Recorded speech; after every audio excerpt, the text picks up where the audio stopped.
natin para sa lagay ng ating panahon. Ngayong umaga po ng July 4, 2024 na kung saan sa ngayon ay patuloy pa rin ang pag-iral ng easterly sa silangan po ng Luzon at Visayas habang ang Intertropical Convergence Zone ay patuloy naman na nag-i-extend din sa may Mindanao. Ang ITCZ po ay breeding ground ng mga sama ng panahon dahil dito nagsisimula ang mga sirkulasyon dahil ito ay salubungan ng mga hangin na mula sa northern at southern hemisphere, and within that ITCZ, kaya ninyo nakikita ay may dalawang shallow LPA na nabuo, pero hindi naman inaasahan ang maita na maging bagyo. Sa ating long range forecast ay wala pa rin bagyo na nakikita na tatamid po dito sa ating bansa hanggang sa susunod na 2 linggo, pero hindi pa rin inaalis ang posibilidad na may sama ng panahon na mabubuo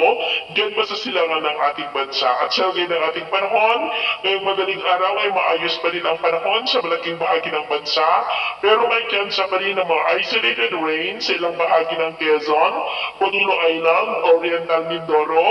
Legazpi, Catanduanes, Calamian Group of Islands, Iloilo, ilang bahagi ng Panay Island, Cebu, Ormoc, Southern Leyte, Samar Provinces, Dinagat Island, Sulu Archipelago, Sultan, Kudarat, at ilang bahagi po ng Davao. At mamaya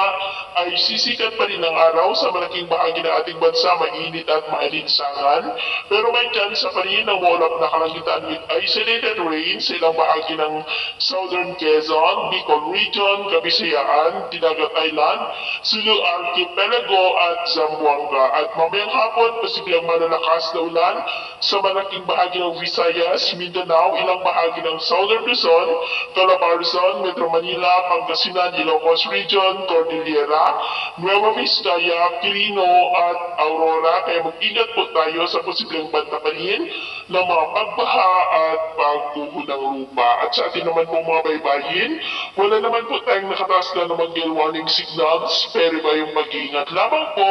kung papalaot tayo para mas makaiwas sa mga sakunang